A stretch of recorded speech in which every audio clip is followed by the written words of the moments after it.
Do y'all think that the better team won, or was this just a bad game? They got a cloud hanging over their head. You execute when you're supposed to execute, and we didn't do that. They were the better team in that game.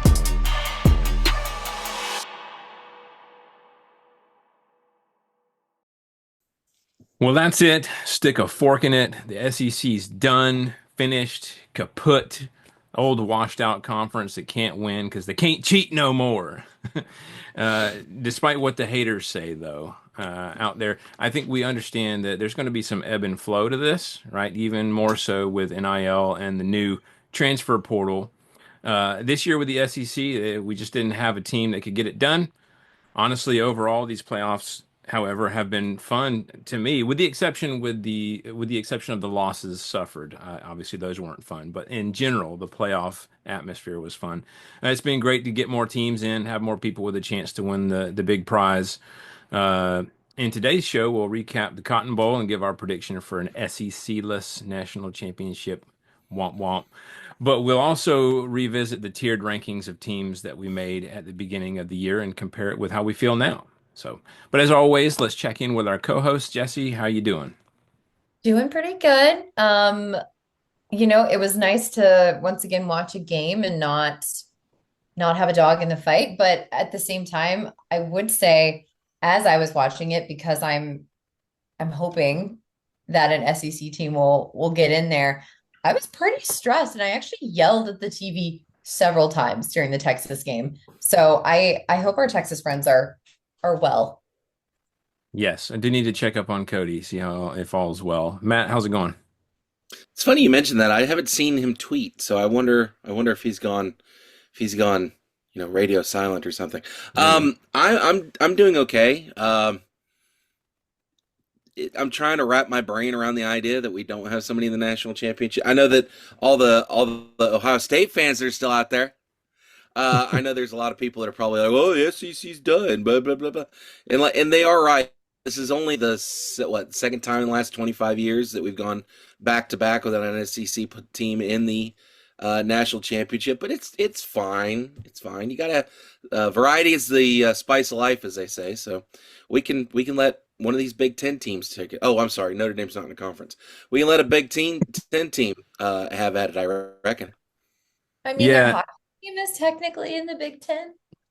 Yeah. I wonder, and I have not researched the other sports teams. I know isn't basketball is ACC, right? I'm pretty sure. Yes.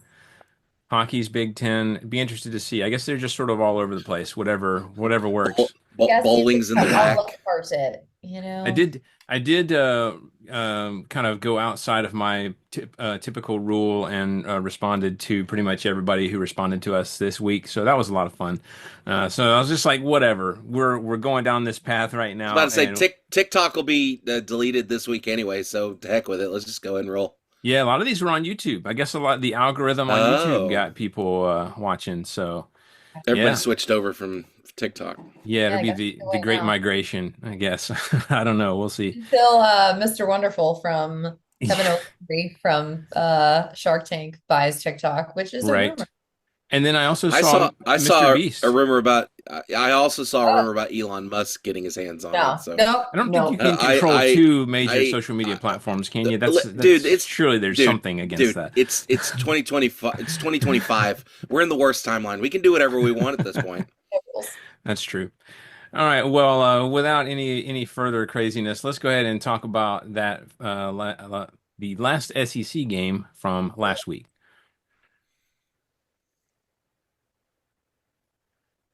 All right, so last week's game was the Cotton Bowl, Ohio State number 8 versus number 5 Texas. College football playoff semifinal at the Goodyear Cotton Bowl Classic from AT&T Stadium in Arlington, Texas. Ohio State winning this one 28-14. I got the point here. Technically, things. I'm sorry.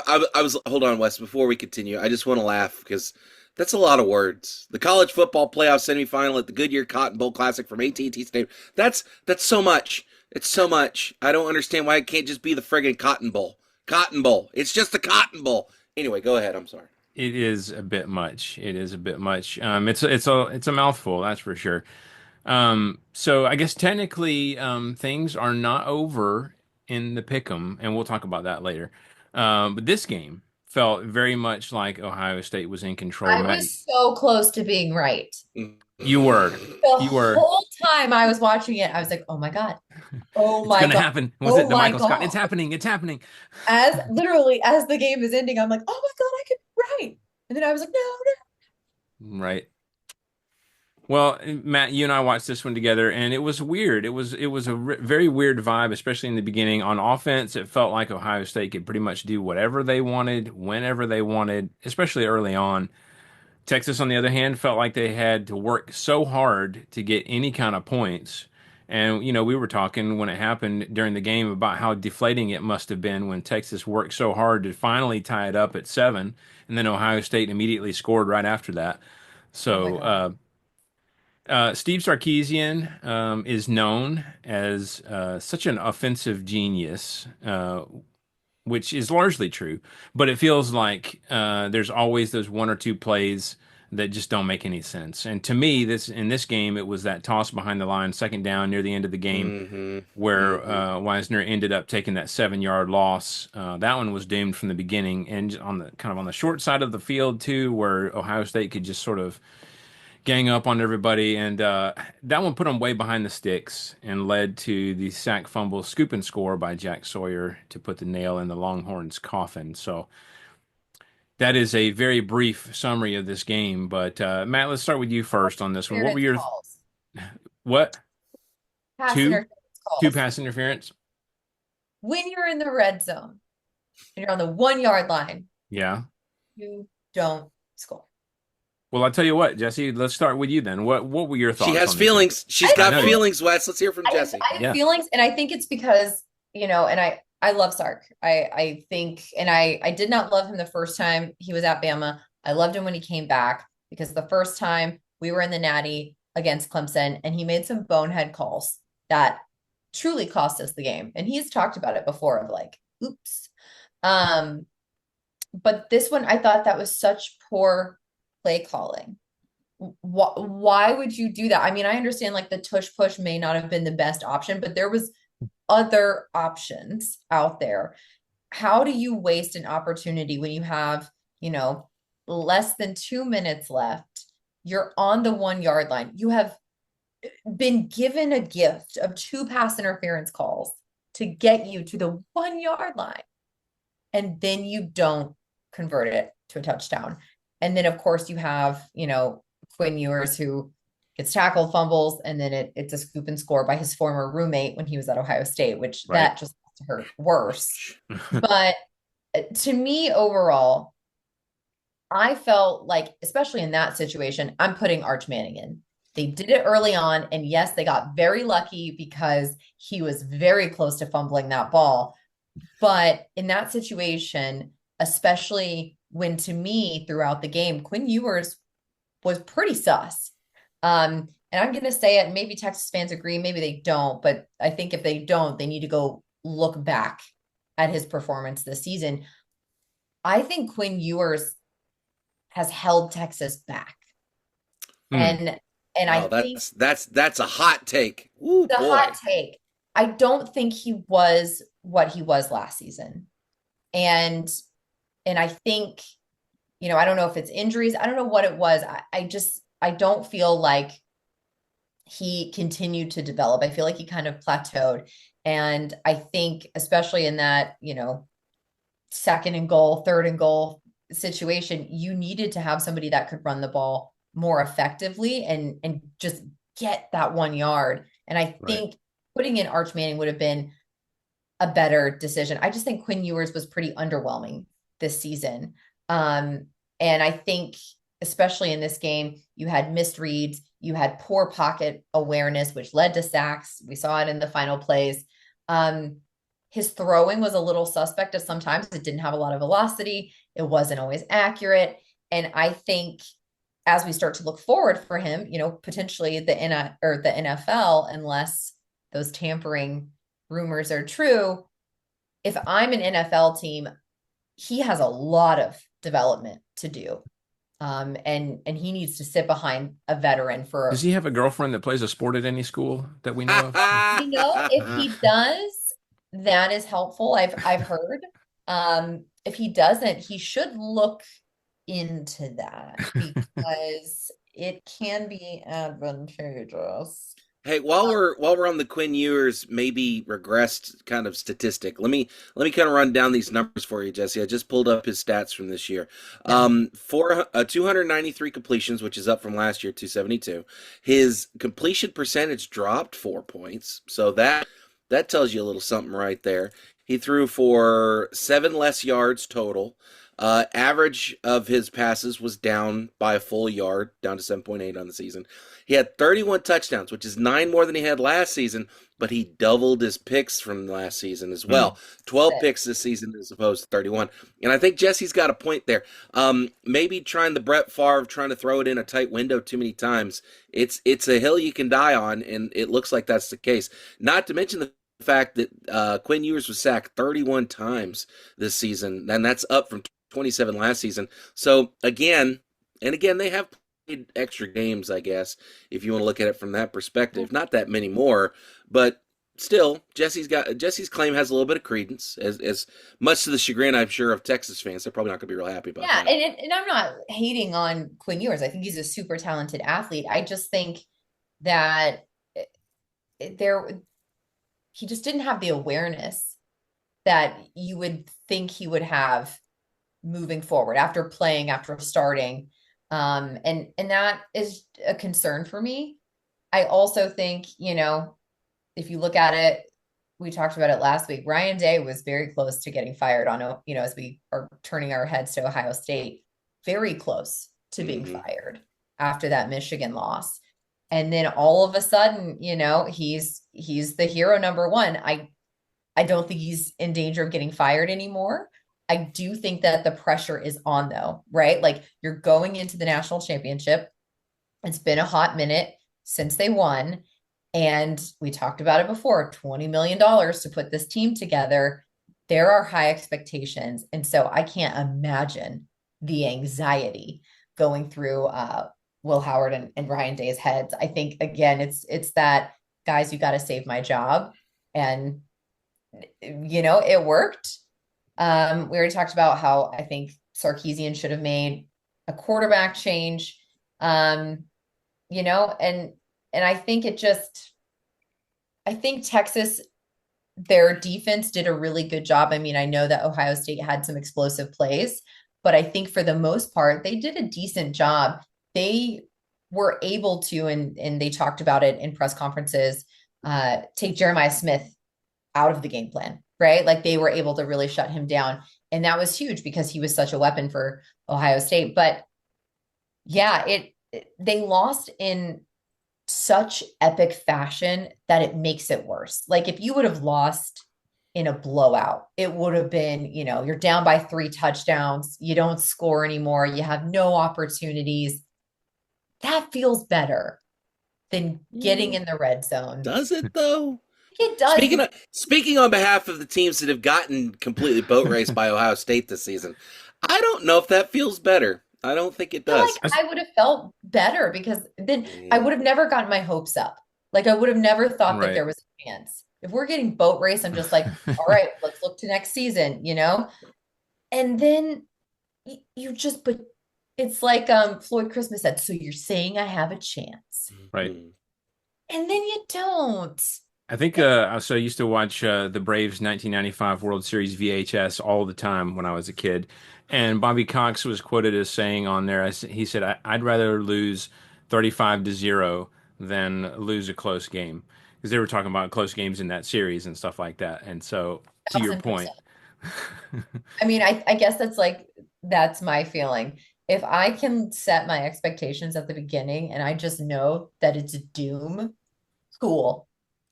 But when I have hope is debilitating. oh, trust me, I know. um, even it was even personified there for a little while. Um, But so you mentioned the cost of Ohio State's team, and a lot of people on in the comments have been very quick to point out that Texas and Oregon have both spent a comparable amount of money on their rosters. I think the big difference is that the pressure involved on Ryan Day. There's Yeah. not the same pressure on Sarkisian or Dan Not Lanning at all. as there was on Ryan Day, simply because he's had the keys to this car for a long time. Obviously, he's really struggled beating Michigan, so he doesn't have that in his favor. And so there's just a lot of pressure on Ryan Day. So it's not just the amount of money. Certainly, that is a big thing that people are going to talk about. But what sets him apart from the others that are spending comparable amounts of money is the pressure involved. Matt, what were your thoughts? Yeah, this was a really good game. I mean, we were going in with what, 5 minutes left in the fourth quarter, and it looked like it was tied up. It looked like we were going to have a photo finish. In fact, Wes, I think at one point I looked in and go, if this game goes to overtime, I'm just going to go home because I'd had too many chicken wings at that point at Buffalo Wild Wings. I was ready to go to the house. They Um, went. and We then got and in then so you much product placement for them, by the way, we during really that game. did. Yeah, if you're listening, Buffalo Wild Wings, you're our preferred place for watching games on Saturdays. Not really, but I digress. I'm just I going to cut it off after you said that and then post Yeah. it and tag them. That's fine. I just the finish for this game felt so weird because Ohio State looked like, and it's like Wes said earlier, it felt like Ohio State had the keys to this entire thing the entire time in that first half, and then Sark came out in the second half, and they were able to kind of get things shut down offensively for Ohio State. And granted, this wasn't a high-scoring barn burner shootout or anything, but I mean, it felt incredibly tight going into that fourth quarter, and then those two big touchdowns at the end of the fourth quarter with like five. I think I was just looking at it. The last touchdown before the fumble return was scored with 7:45 left. So Ohio State's up by a touchdown. But man, you want to talk about a gut buster? Like that was a just a big shift there. I was really impressed that Ohio State was able to kind of shut down Texas. Texas's offense has looked pretty good through most of the season. When your leading rusher, or all your rushers together, are only averaging 2 yards a rush, your defensive line's doing their job. Your linebackers are doing their job. This was all mostly fought in the air, and it looked like Will Howard had the edge there, except for a really bad interception when he threw one. But aside Yeah. from that, um, this was a great game. I enjoyed it. It was and like what you said, Jesse. It's nice to watch a game and not feel stressed. There's been a lot of talk about, is the SEC over the hill? Is it done? Is this the end of an era, so to speak? And to those people, I would say you can go ahead and pray for the downfall, but don't worry, someone will be back at some point. The NIL stuff's not going to make it to where people don't want to go to the SEC to play football. That's not going to happen. There's still going to be blue chip 4-star, 5-star, 6-star guys. They're going to come play football in the SEC. So on a personal note, I would like to add that I don't feel quite so bad about Tennessee getting nuked now because we lost to what could potentially be the national champion. So Yeah. it is what it is. I hate it for Texas fans because I know they were really excited about the idea of playing for a national championship. They haven't been in one since, was it 05? Was I think that the last time around Texas there. was that 05? 2009. Oh, Was it that's right. That 9? was McCoy, right? Yeah, it's McCoy. It's when they played Alabama Oh, that's right. and we They knocked got out McCoy in the okay. first quarter. That's right. Yeah. Well, his Well, father aside pulled from him that, from that game. Right. anyway. So yeah, just it is what it is. Now we get Ohio State and Notre Dame in the I was like, national if championship. you were looking for a matchup that would intrigue people across the country, that is not the one. A team from Indiana and a team from Ohio. Right. Everyone's going to be tuning in for that one Yeah, not on a hating, Monday just night saying at from a 9 o'clock. ratings perspective. Yeah, yeah, I don't know that the West Coast is going to be tuning in. yeah. Nah, the West Coast is too busy with their own stuff right Yeah, now. they They probably can't. aren't real concerned about football. This is true. Can we take a minute and talk about how the fact that both teams that are in the national championship excuse me, did not win their conference? Yeah, What does that say about conference championship games? they mean nothing. I I have been saying that since week 1 this year. We don't need the SEC championship game anymore. Just declare a regular season winner, and let's get to the dadgum playoff. Just call it a day. Yeah. I know they'll never get rid of it, but No more it buys doesn't because all the it buy doesn't make teams sense. lost. So Yes, get rid of the buys. Just no more buys. Just you go 1 through 12. Go. Have fun. yeah. Yeah, or 1 through 16 in that case, I guess. But Well, and you'd still whatever. have the Same same. difference. Yeah. But Ooh, would that be 1 versus 16 at that point? Yeah. I guess it would. Let's Yeah. see. Just because I'm curious. Hold on a second. I You want to see see how it who that would felt have this been. year? That would have been do do do do do do do do. Hold on. I gotta find the deck. I know it means Bama would have been in. I know that. Well, so would Carolina, Yeah. maybe Or Ole Miss. Yeah. Surely somebody. I mean, Ole Miss looked pretty good in their bowl game, so maybe they'd have made it. Yeah. Where is the dadgum rankings? While There it you, is. I say while you're looking that up, I will say that the pick'em is not over officially because the final game is worth 6 points. And so, Jesse, if you get it right exactly, you will get 12 points and surpass the lead because right now I've got 54, you've got 44, and Matt has 39. So I'm just saying, to your So, point am I about hope mathematically earlier, eliminated at this point? I think unfortunately I'd have to say yes, but yes, Jesse, no you do have pressure. hope. What did I say about hope? I'm saying there's a chance. Facilitated. So I just looked at Oregon at 1 would be against Clemson at 16. Georgia at 2 would be against South Carolina. That would That have would been a have been a fun. good one. That would have been a fun matchup. Hmm. Texas at 3 would have been against 14 Ole Miss. Also would Okay. have been a fun matchup. Penn State at 4 would have been against Miami at 13. That means that Penn State probably would have won. Notre Dame at 5 would have been against 12 Arizona State. Jesse, this would have been the one you would be interested in. Would be Ohio State versus Bama. Mm. Six Nope. versus 11. Mm, No. Tennessee versus SMU. I'd have taken that matchup in a heartbeat. It's okay. They'll work it out. At least another 10 to 15 years, we'll have a new system in place and everything will be fine. Not a big deal. Got to work out all the TV deals and stuff that We've got to go work along out with it. all the little I quirks can and stuff. feel better. Like Alabama lost to Michigan. Michigan beat Ohio State. So like, Yeah, eh, it all works out. there's no more I, Right. transparency. I was a little surprised. I was expecting Ohio State to beat Texas by more. Yeah. In fact, if they had gotten Yeah. what, Wes, 3 more points, I Yeah. would have gotten the You would have got points, it. Yep. and You then would I have. would have had a chance. Ah, fate, you Yeah. cruel mistress. Yeah, well, somebody said, speaking of the transitive property of football, somebody said that Northern Illinois beat Notre Dame. Notre Dame beat Georgia. So Northern Illinois is better than Georgia, apparently. So, Listen, um, if Notre Dame finds a way to beat Ohio State and they win that game, Northern Illinois had better hang a banner. That's all I got to say, because they're the they only need to. team to beat Notre Dame in the year they won the national championship. I think that is, you need to at least get T-shirts. Do something. If Drinky can get T-shirts for bowl eligibility, then NIU should be able to get national championship shirts for beating a national champion. Go I agree. Huskies. Completely agree. I don't make the rules. It is what it is. All right. So let's go ahead and go to helmet stickers. And Matt, who are your helmet sticker recipients for this game?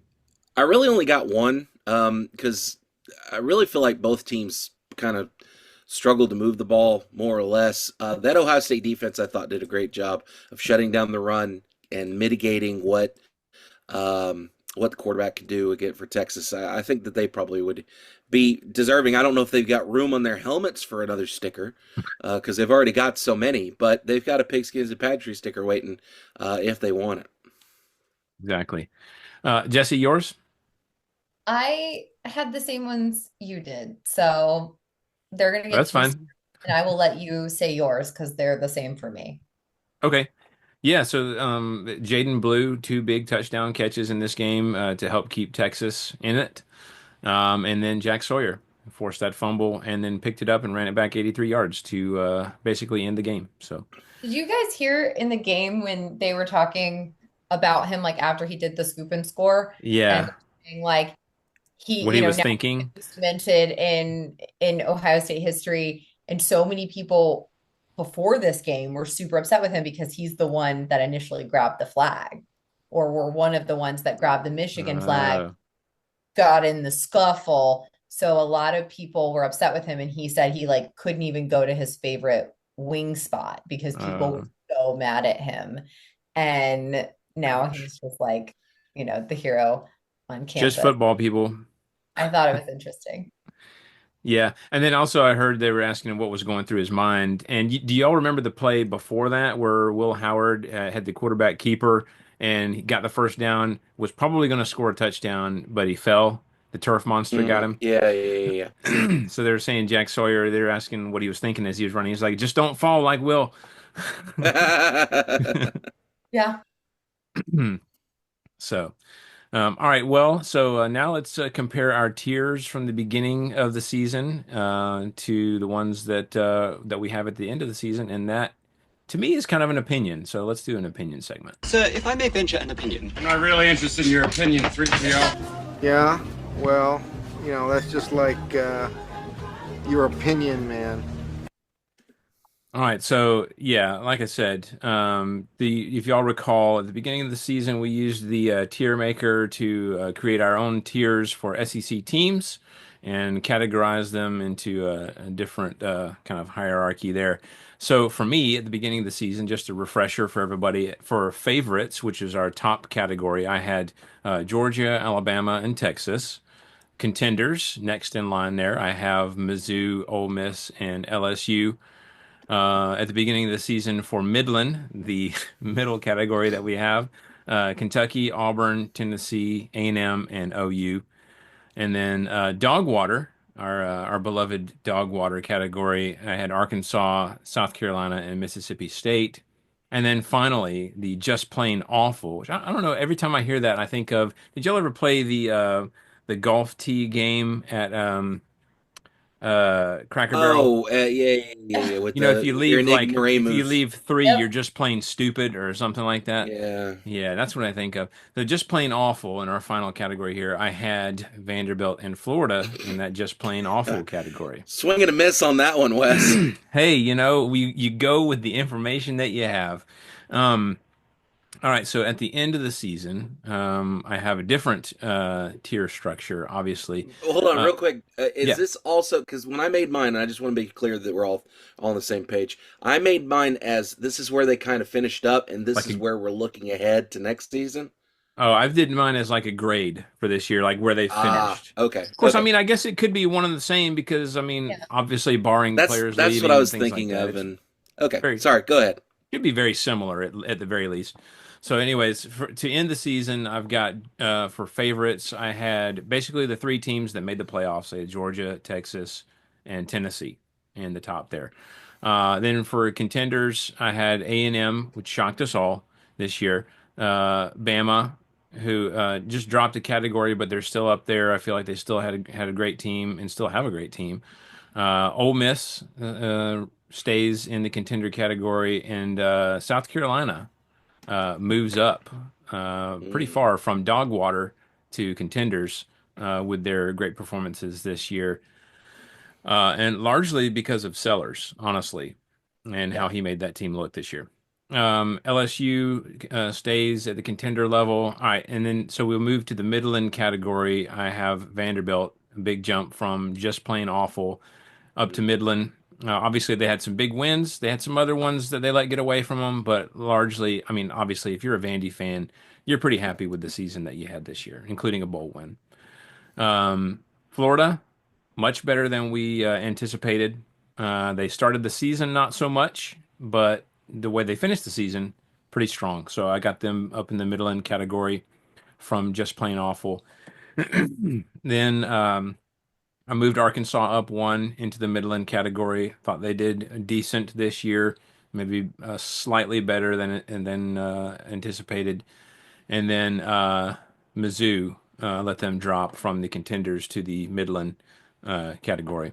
And then Dogwater, Auburn drops from Midland to Dogwater. They just did not perform up to par, what we kind of expected from them. And then Oklahoma, unfortunately, which I get is a little bit unfair. They were hampered largely due to injury this year. Like, especially at the wide receiver position. They had like five people, like They their had best. no wide receivers. Yeah. Essentially, yeah. So, not hating, just that's sort of where they finished at. And then just plain awful, we had a couple that dropped down. We had Mississippi State, which was, I think, undoubtedly the worst team in the SEC this year.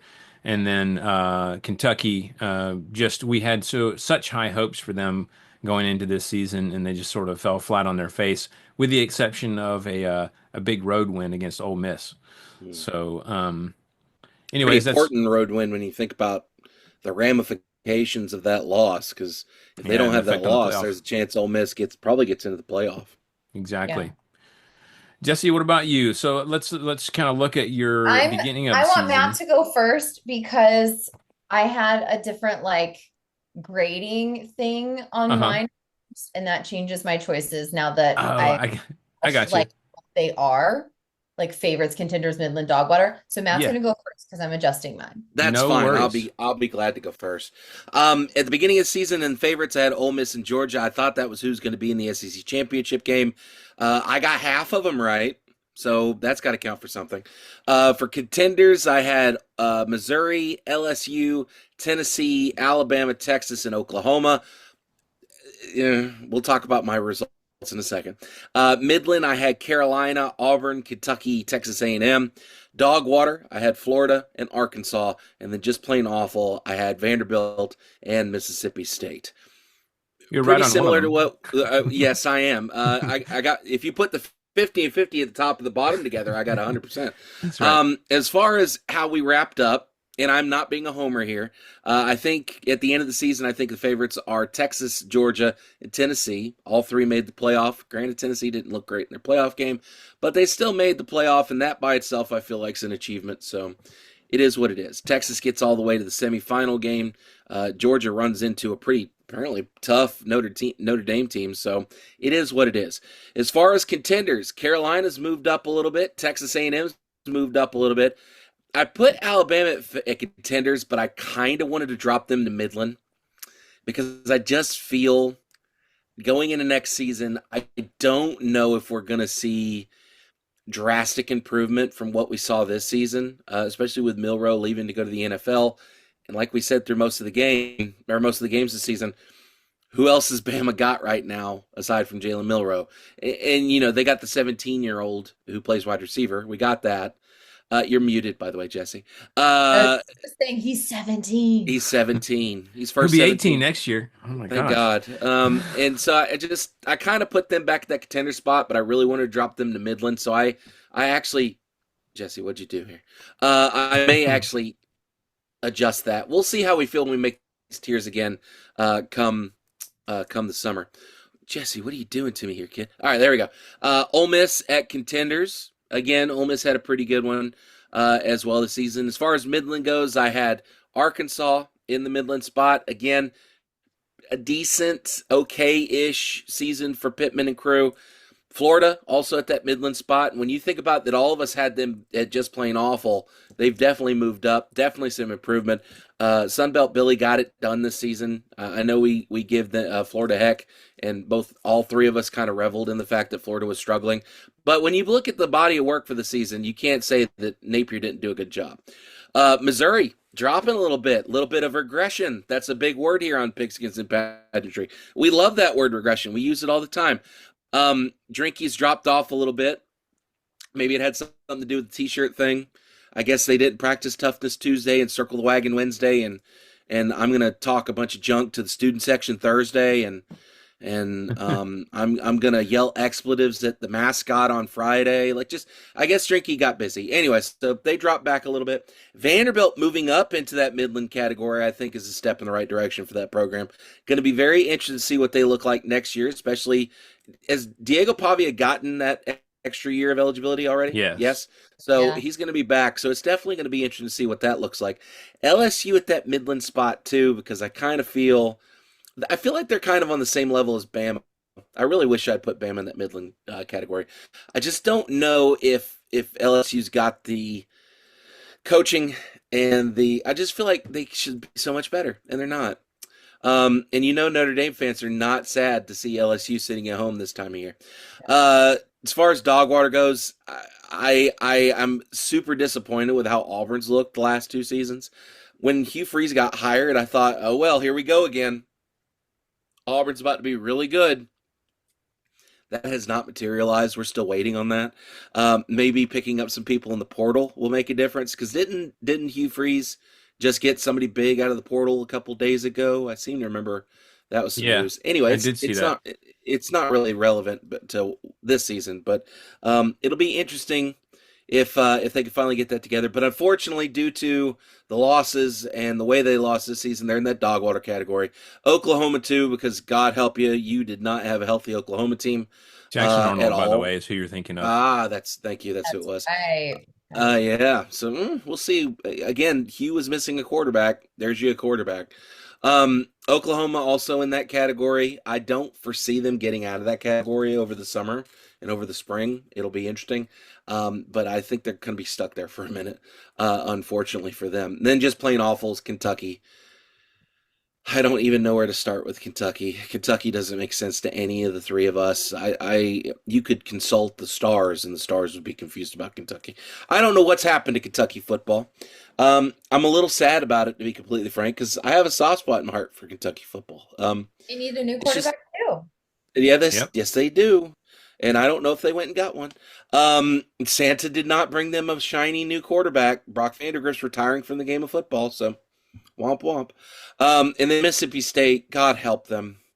It is what it is, and there's nothing you can do except kind of hope that maybe next season will be better. If you're a Mississippi State fan, like Emily, our friend Emily, we talked to at the beginning of the season, I haven't had a chance to talk to her about it, but I'm sure she would probably agree they were just not very good this season. So that's kind of where my tears end up.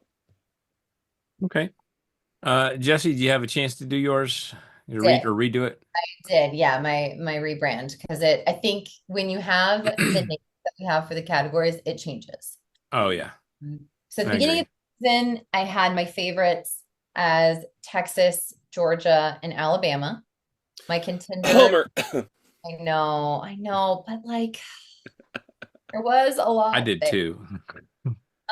Contenders, Tennessee, Mizzou, and Ole Miss. Midland, Kentucky, OU, Mississippi State, LSU. Ooh, that category was not a good. You were focused on something else there, Jesse. I You missed I some don't things. know. You missed some I things. Things have changed. Dogwater, Auburn, South Carolina, Arkansas, and Texas A&M, and then just plain awful, Vanderbilt and Florida.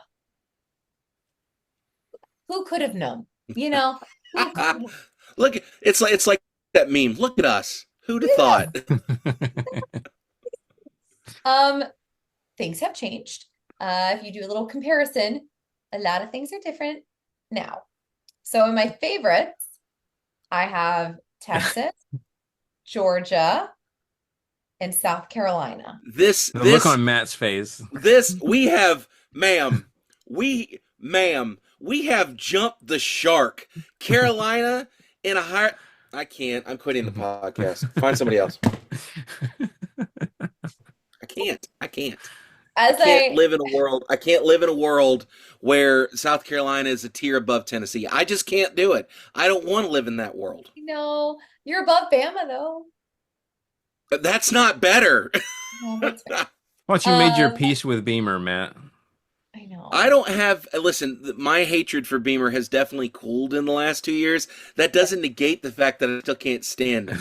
So don't go thinking just because I've let bygones be bygones that I've let everything go. I still hate them. It's still deep within me heart. It's not going anywhere.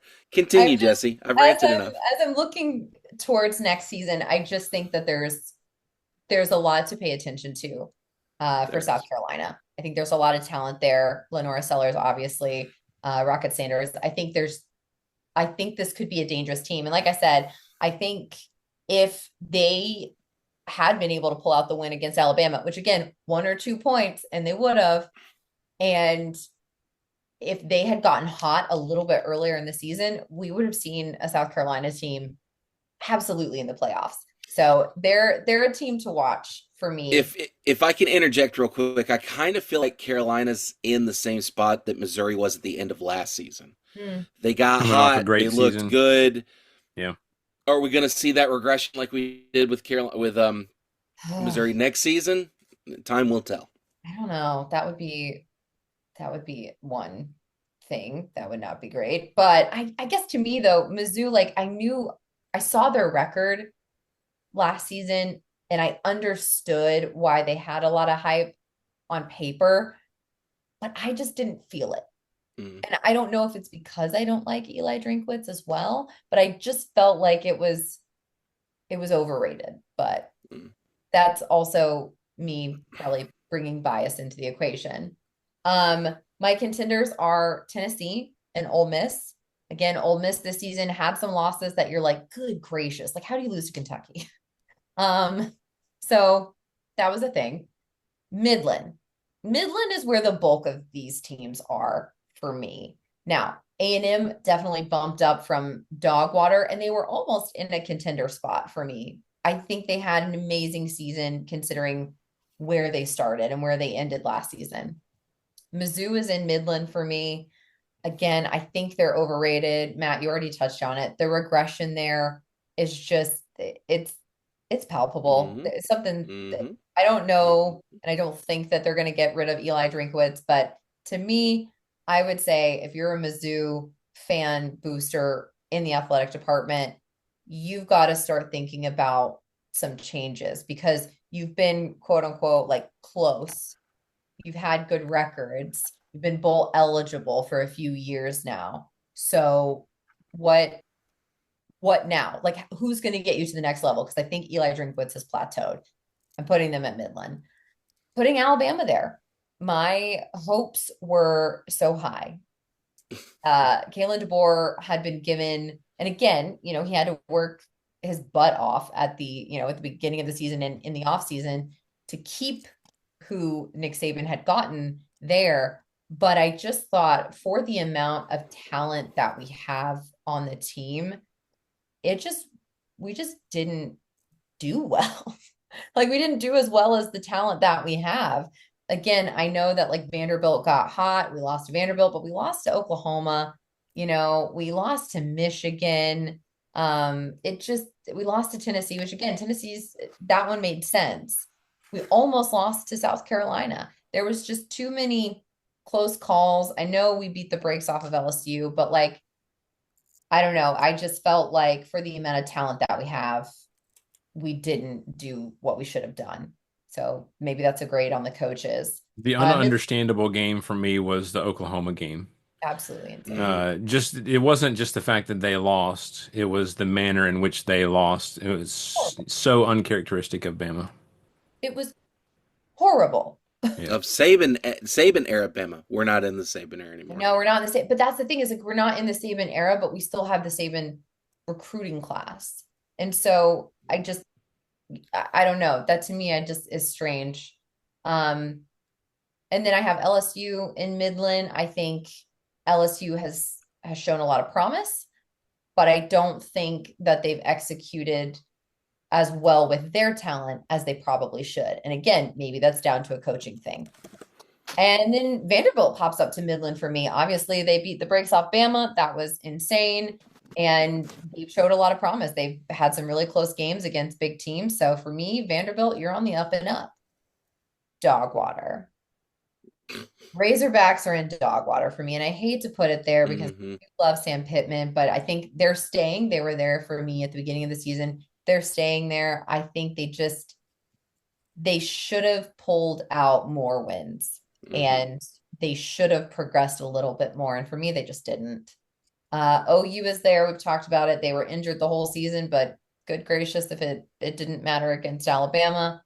But for me, still the rest of the season wasn't great. Auburn's there as well. You got a big name coach in Hugh Freeze. You have somewhat of a team you're putting together, and they're just not executing. That may change, but I think they're dog water. Just plain awful. Bless their hearts. Kentucky, what is happening? What is happening? They're a basketball school, Jesse. They're a basketball school. I mean, but like, it's just, mercy. And then Mississippi State, that's a hard place to recruit to. I'm sorry. I know Mississippi State fans are going to disagree with me, but Starkville is a hard place to recruit to, and poor things. Yeah. Matt, you were talking about being a basketball school. So Georgia did beat Kentucky the other day, and I know other teams have beaten them this year. But the only reason I say that is that this is the first time that Georgia has been in the top 25 in basketball in 14 years.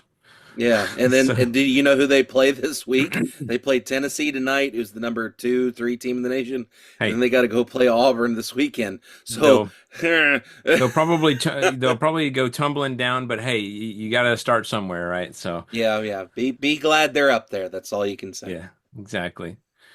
All right. Well, so we've compared tiers from the beginning of the season versus the end of the season, and now we're going to talk about our prediction for the only game that remains. Ladies and gentlemen, let's get ready to rumble! All right. So for the final game, we have number 8 Ohio State 13-2 versus number 7 Notre Dame 14-1. The College Football Playoff National Championship presented by AT&T. And that's on Monday, January the 20th at 7:30 p.m. So for me, there's some interesting matchups for this one. Notre Dame plays a lot of man coverage on defense. Obviously, we've talked about Ohio State's wide receivers. Will they torch them with those amazing wide receivers if Notre Dame is going to stick to that traditional man coverage? Notre Dame theoretically has a dangerous ground game in the playoffs, but those stats are kind of skewed because of Jeremiah Love's 98-yard touchdown against Indiana. Outside of that, they're just averaging 3.3 yards per carry in the playoffs. So, maybe not so much. Add to that, Riley Leonard has a very different rating when he has time versus when he's pressured. So they're going to have some success on the ground in order to keep him upright and ensure that he has the opportunities for success. Ohio State's offense really needs no introduction after what we've seen them do in the playoffs so far. I think I talked about this last week, and this is kind of a rehash of a little bit of what I expect, and that is that it's a pick your poison type of thing if you're Notre Dame on defense. You got those amazing wide receivers, but then they'll just gas you in the run game if you key in on them, and then vice versa. So, you got to sort of go with what you think and hope you've thought the right thing when you when you set up a certain scheme. Credit to Notre Dame for getting this far, which I think some Notre Dame fans thought that I wasn't crediting them in their win over Georgia, but obviously they did what they needed to do to get this far. I just got to go with my gut in this one, though, after watching what I've seen so far. So, because of the reasons I've mentioned, I'm going with Ohio State here, 28-17. Jesse, what's your prediction? I've been This is for waffling. all the chips. Yeah, I've really been waffling back and forth on this one. Um, but and it would pain me to pick either, so it really, like, I'm not showing favoritism. I don't like either. Right. I'm gonna pick Ohio State though. I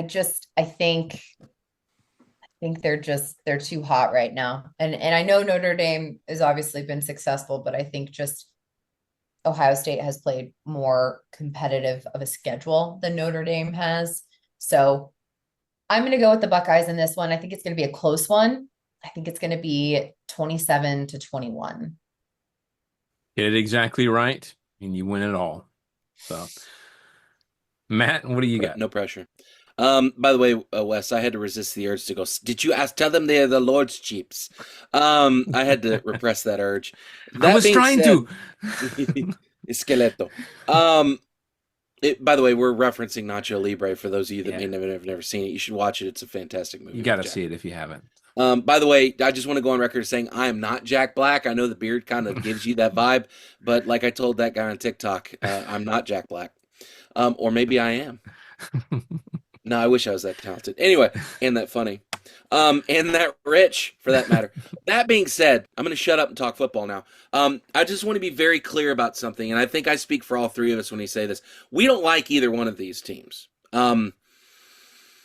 And we also apparently don't know football this season, as many people have reminded us in the comments on a lot of our YouTube, TikTok, Instagram, all those. Like, sure, we Because don't how know ball dare anymore. we have an opinion No, about we're a not football allowed. game We're not and allowed to have post it? opinions. We're not allowed to have opinions, Wes. That being said, I've crunched the numbers. I've done the work. I'm picking Ohio State in this game, 28-21. And that's my final score. By the way, that last touchdown that Notre Dame gets, I think, comes late to make it close, but it's not going to be. Okay. I think the majority of this game is going to be 28-10, 28-14, somewhere in there, and then Ohio State, then Notre Dame gets something late. Touchdown Jesus is not going to be happy. I got you. All right. Well, that is the final game. We'll look forward to watching it. By the way, Jack, I can't wait to see your upcoming Minecraft movie. So, anyways. All right. I wish. Well, is there anything else to talk about? Because if not, we're gonna get out of here. Is that it? Are we done? We're done with. I mean, we don't. There's no more SEC teams to talk about because no they're all more gone. SEC teams to talk about. Nope. Does that mean this is the last episode until we do some random thing in the spring? I feel like there will be random ones because I feel like as soon as the championship happens, number one, we have the NFL draft that will come up, which will be interesting. We will have commitments from, recruits. We'll have transfers continue. So I think if there's some big transfers and stuff, we're also likely going to have a coaching carousel. Yeah. Nobody's getting fired. Who's getting fired? It's starting up. Did y'all, speaking of carousels, did you see Deion Sanders apparently had a conversation with Dallas over the afternoon? At least so Dallas, maybe a few others. He's going to be so expensive, but also, and I know this is a tangent, but just like if he goes, if Shooter, he's going to the draft, does he draft his own son? And like, how much nepotism is that? And like, that's a weird look. I don't like that. Just paid Dak Prescott so much money. We don't need another cube. I don't know. Yeah, that's a great question. Wouldn't that be hilarious? Would you be overly surprised by Deion making that move though? I wouldn't be. No, because then, I mean, literally think about it. He has coached his son. He's been his son's like only coach his whole life. He would continue that, but that's such a big price tag. And like, I know Jerry Jones doesn't care. He'll pay whatever. He has lizard people money, but I don't know how Deion and Jerry would get along. Oh, that would be awful. It wouldn't work. If you coach for the Cowboys, you are playing for Jerry Jones. Like, that has to be the most unenviable coaching job, strictly because who would want it? I wouldn't want anything to do with it because he's going to have his fingers in everything. And I'm sorry, it's not 1968 anymore. Like, you can't. The owner needs to be the owner. Let the coach coach. Let the GM. Like it. That's part of the reason I think why the Cowboys have been dysfunctional for the last 25 years. Yeah. Apparently his son is even worse, and he's the one who would take over. Seriously? So I don't know. I think that would be a very interesting dynamic because those are two very big personalities that like control. Yeah. And that would be just a battle plus a very expensive price tag.